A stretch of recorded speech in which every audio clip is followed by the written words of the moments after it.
I met her. That time she was working for an insurance company, way back in the 70s.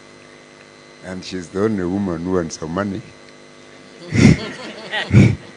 So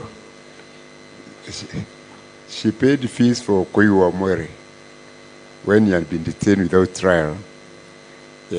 Not during Moi's time, during Kenyatta's time, the Kenyatta one.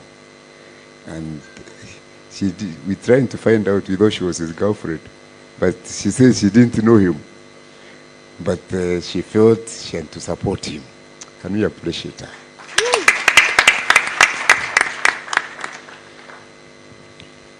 So allow me to read a short speech which I made. Family of the late Raila Odinga, seen led by Honorable Winnie Odinga, our Vice Chair, Senator Mbedi, CMD, board members and staff who have put all this together. Allow me to call you all fellow lovers of democracy. See my good friend Honorable Yeremia Kioni is among you. Ladies and gentlemen, I'm the chairman of the CMD. I think Mako has read the list of urus who went ahead of me. So, but I'm currently the chair. And at CMD, we were formed in early 20s, early 2000 and something, with the sole purpose of protecting multi-party democracy in the country. Protecting it, and we do it in two ways: strengthening the capacity of various political parties, and secondly, trying to promote multi-party cooperation in key areas affecting our nation. So we promote the dialogue. You saw us with the PDF, the People's Dialogue Forum, which we had at Uhuru Park with about 3,000 people, and we do it continuously because we don't want the fires of democracy, to die in this country. So, as chair of Center for Multi-Party Democracy, it's my singular honor and pleasure to welcome all of you to this historic occasion where we are celebrating the International Human Rights Day under the theme Human Rights, Our Everyday Essentials, by celebrating and honoring the father of multi-party democracy in Kenya, the late Right Honorable Raila Odinga. I've been requested to make a few remarks on Raila the Enigma. And before I do so, this young man, Komcheti, we used to have problems with him when I was a member of parliament because he used to say that Wananchi don't love us. And we asked him why. He says, no, they're just following you the way flies follow a carcass. So the flies love the dead animal, or they're just following the food. Yeah, so when I came here today, I remember that. So it's not easy for me to talk about Raila as an enigma, because an enigma is a person who is mysterious, a person who is difficult to understand, and a person who is impossible to fully explain. So how am I supposed to talk about that? I think one of the people, a philosopher who has inspired revolutionaries and reformers for centuries, is Karl Marx. But I think those who have read closely about Karl Marx, his funeral is the funeral of Karl Marx was attended by only 11 people. And at that time, it was like he had lost, the spark, the fire, that time. And he stood the risk of even being forgotten. But if you compare him with Raila Odinga, the funeral of Raila Odinga was attended by hundreds of thousands, of Kenyans. And you saw what happened at Kango, Jaramogi, making a pilgrimage. A lot of people from all walks of life showed up there. We in CMD were not able to deliver any bulls to Kango Jaramogi to show our respect, but we thought we could do this forum as our own way of delivering our bulls for Raila.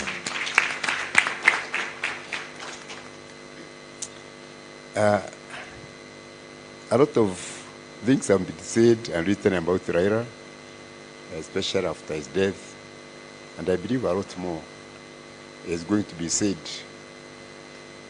And there will be a debate about Raila and what he stood for, what he said, for many decades to come. I think it could be true to say Raila has been at the center of every political struggle in this country from 1980s until the time of his death. And no Kenyan has made greater personal sacrifices for democracy and freedom in this country more than the late Honorable Raila Odinga.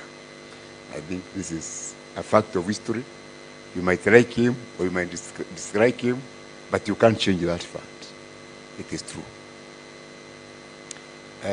Personally, I met Raila in Shimoratewa prison way back in 1984. He had been detained without trial for his alleged participation in planning the aborted coup of 1982. I can give you the inner story. For you to be taken to court for treason, then Kioni, you require corroboration from an independent witness. So Raila could not be taken to court because there was no independent witness. Anybody who would have been in court was a person who would either be implicated or not. So there are no evidence to take Raila to court, or even to charge him with treason. So they took a shortcut of detaining him without trial. And those days, even lawyers were not around to see detained people, although there were clear rights in the Constitution. So we had to take the Attorney General to court for us to get an order to be allowed to go and see Raila in Shimoratewa prison, and not know where we were being taken. We were put in a chopper and through from Wilson Airport, Okapigam around, but finally they took us to Shimoratewa, and where I found Raila and staged a hunger strike in prison.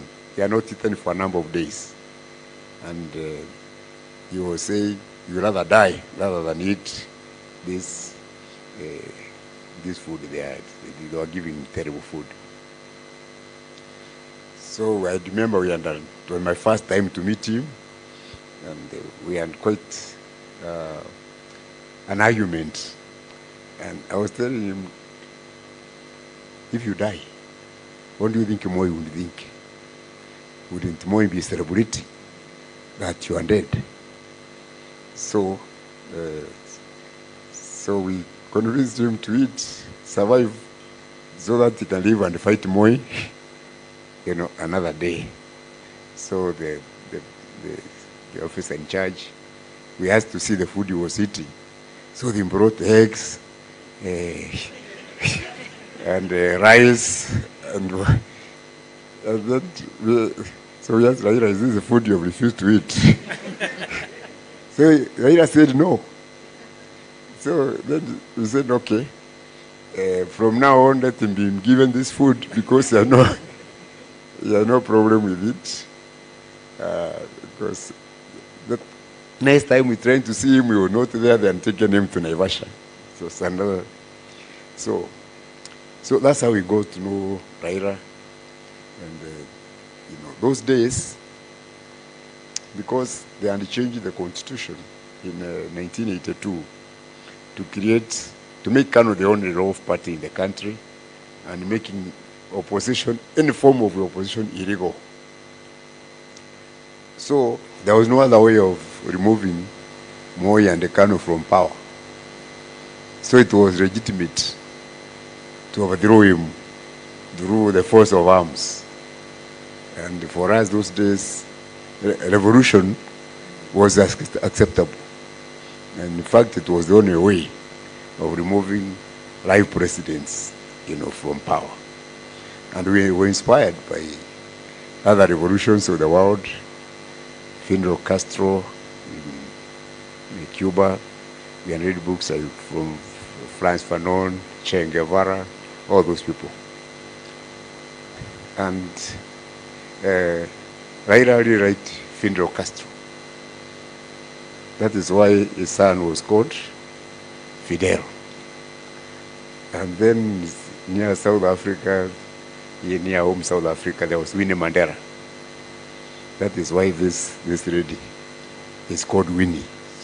She was called Winnie Mandela. She was called Winnie after Winnie Mandela, so she was a namesake. And even my own children, my son is called Fanon, and my daughter is also called Winnie after Winnie Mandela. Yeah, so we thought we would remove Moi through a revolution. And that was also Kina Raila, Koigi, and the others who were trying to do, those days. And then there were very many underground movements, with all manner of names. Until we met a priest in Vika, a German priest. He was called Father Max Stata. He had come from Latin America. And he had seen a lot of coups, the military in that country.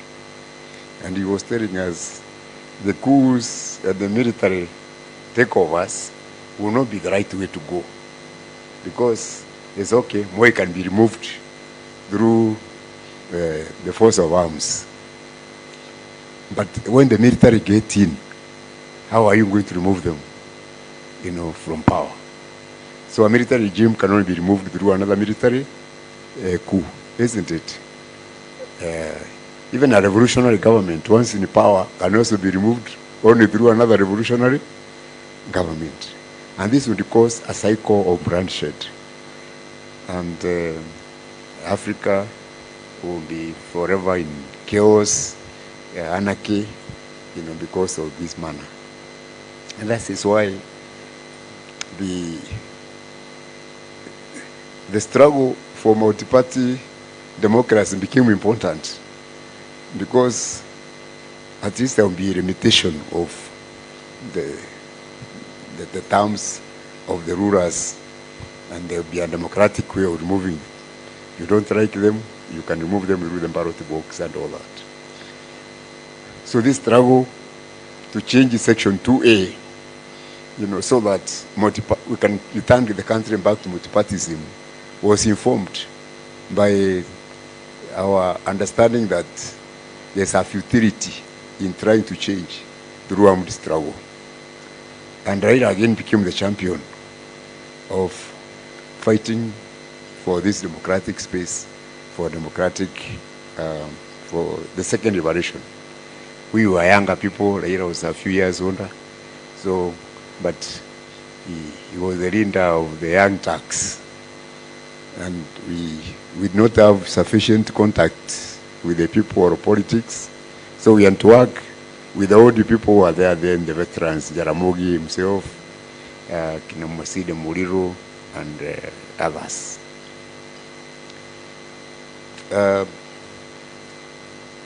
It is the struggle for multi-party democracy which introduced us to a country. I have not been in a place like Mandera. I went there in 1992 to campaign for Jaramogi in those days. And I remember when we landed there, instructions were given that we should not sleep in any hotel in Mandela. There was a small hotel there called Red Sea Hotel where we had been booked. But immediately we got in, the manager came out, the hotel was empty. But he came out and told us, I'm sorry, the hotel is full. But we had already been booked.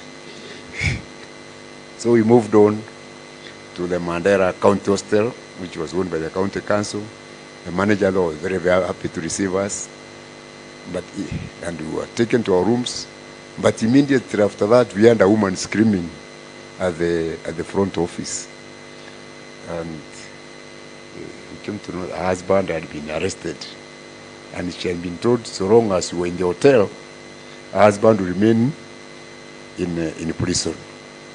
So she had come to plead with the manager to flush us out of the hotel so that her husband can be released. So eventually we were also pushed out of this hotel. But there was another Mzee, I think was called Ibrahim, who took us to his compound, and it was ward. He bought mattresses for us, and for 4 days we slept under a tree, under a mango tree, in Mandera. You know that we intended to stay for so many days. The aeroplane which we had chartered to take us to Mandera, when they came back to Nairobi, they were told not to go back. So we were stranded there. Yes. So I don't want to bore you with more of these stories. Finally, the struggle succeeded. We got multi-party democracy, but the structures of KANU were still in place. We were just a democracy on paper. The dictatorship, the chiefs, and whatever continued. So, and although we had been elected to parliament, I remember I myself was caned by an AP in Nyeri as a member of parliament to Ichapo, Bivoko. So, I think, so the struggle continued for another 10 years or so.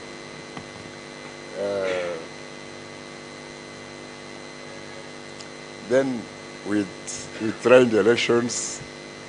Of course, there was sham. We couldn't win. Then we tried to bring the opposition together because Moi was winning with only 30% of the votes. And then we couldn't agree. And when Jaramogi passed on in 1994, then 1997, without Moi and becomes one popular that anybody can defeat him. So that's how Raila, Wamalwa, Ngilu, and the others, all of them stood because we were thinking Moi would be number 4 or number 5. But again, he beat us. And then we started now reorganizing ourselves again. And fortunately this time, Ngilo Wamalwa and Kibaki agreed to support Kibaki for presidency, Wamalwa for vice. And then Raila had gone into KANU. He's the one who kicked Kamolo, the Secretary General, out of KANU. And, he, of course, he is accused of being compromised, etc., etc. But I met somebody called Sir David Steele. We went to we were the election monitors in South Africa when Thabo Mbeki was coming in. So we spent a lot of time with Sir David Steele because he was the leader of our team. And he was a friend of the Raila family for a long, long time. So I asked David Steele, please tell me the truth. How come Raila went to work with Moi? And he told me they had done their own analysis and they are the ones who advised you to work with Moi. and try to weaken KANU from within, because now the way we were, we couldn't win. So, and Raila went there, and for sure he shook them, because kicking Kamodo out of and becoming the Secretary General of KANU was not a simple thing. Then Moi handed over to Uhuru. So it was some bonus for us, because this brought Raila brought back with him Kalonzo, Saitoti, and many other people. And so it was very easy for us now to win in 2002. Unfortunately, we fought again among ourselves now. After 2002, the composition of the cabinet, there was a quarrel between, there was a secret MOU, how they had divided seats among themselves, which was not honored. And this is what caused the problems. Many of us didn't know about that secret memorandum. So, and this is what led us to lose the referendum for 2005 for the new constitution, and also caused the post-election violence of 2007, 2008. But now, after the negotiations, Raila came in as Prime Minister. We were ministers with him, and we worked very well with Raila. I was the Minister for Energy. Raila was very passionate about energy, because he had Minister for Energy during Moi's time. We traveled with him, and he encouraged me a lot. Raila was an engineer. He understood energy better than me. So he's the one who told me in Europe, those people don't have hydro and the other power which they are talking about. They use nuclear energy. And the best way for us is for us to go for nuclear energy in the country. They say France is even exporting nuclear energy to Spain. So why can't we have nuclear energy and export? Yeah, so we started the nuclear energy project. He took me to Korea, we negotiated for it. We went to France, and we appointed Ochiro Ayako to be the head of this project, because then he was the previous minister. And I think the project is still running, but it has not materialized fully, because by now we should have nuclear energy in the country. Then he came up with an idea of kerosene-free Kenya. He said it was very easy. Instead of using mafuta ya taa, why don't we get solar panels? So during the day, you put the panel outside the house, and then it gets power. You can charge your phones. There was even a cooking demonstration in Moranga. Women making a very with the solar. Yeah. So, in addition to pioneering democracy, I think Raila was also the pioneer of green energy, in this country. He was a very forward-looking person. Then, 2010 Constitution. Actually, Raila was the driver of the 2010 Constitution. And now that we are working together on both PNU and ODM, it was easy. So he appointed Anyang' Nyong'o and Janet Ongera into the referendum secretariat. And then I worked with Anyang' Nyong'o from the PNU side and Professor Kagwanja. And so we are the ones who were in charge of that campaign. We drove it. Raila started, but he got unwell. I think we were campaigning for the constitution in Nairobi in Damu Estate. But after he got unwell, we continued the campaign with Kibaki. And because the two contestants were now working together, it was easy to deliver the 2010 constitution. Unfortunately, the church and the current president who were against it at that particular time. But we won. The constitution has opened space. It brought in new ideas about devolution, inclusivity. Actually, it's the most progressive constitution we have in Africa today. because we are even looking at the South African constitution, and they decided, to move a bit higher than the South African constitution. Now, because I don't want to talk forever, let me deal with an aspect about Raila, the enigma. Raila has been in every government. He tried the elections very many times, many disputed, but Raila always emerged with a lot of popularity even after the elections. And there is no government which could rule in Kenya without support of Raila. So he had to support. Moi could not rule without Raila. Kibaki could not rule without Raila. Uhuru could not rule without Raila. And even Ruto cannot rule without Raila. There are very many people who have gone out, especially among you in social media, saying Raila is a traitor, he has betrayed the people, he has perpetuated status quo. I want to tell you, whenever Raila was, his mission was one. Just like he had gone to dismantle Kanu. He got into every regime with an idea of moving the reform forward. He never abandoned in whatever situation he found himself. Even now, with Ruto, he has a 10-point agenda, isn't it? Is that not a progressive agenda? So, if for me, say anything else, but we shall always remember Raila for his patriotism,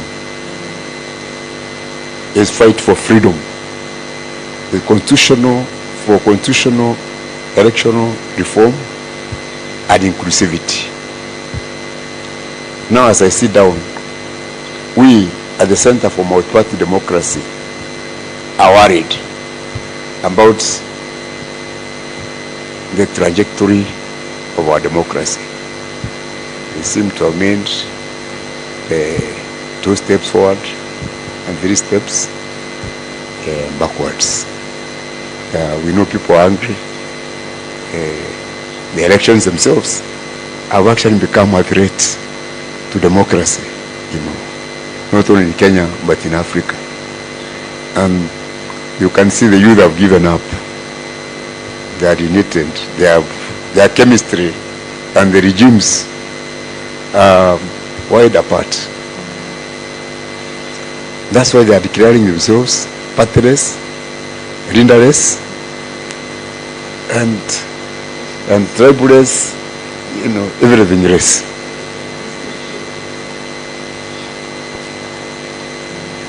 We have been trying to follow that trajectory. And sometimes very good intentions can also take us backwards. We have seen, for example, the Gen Z revolution in Madagascar. Very progressive in what they are talking, but because of that leaderlessness, because of partylessness, they create a governance vacuum which is occupied by the military and the other conservative forces. So, although we are fighting for multi-party democracy, we feel this could also be a threat, because we can take the country back to where it came from in 1980s and all that. So as you are debating, my friends, please let us engage with the young people and let us see, whereas their demands are legitimate, can we find a way of sustaining, those demands? One way that we can continue with the Raila's dream is to make sure that this country will never go back to dictatorship or military dictatorship through any form. I think for me, that is the message I could have. And I think if Raila was alive, he would fight, he will continue fighting to protect and promote the gains of democracy in this country. Long live Raila. Long live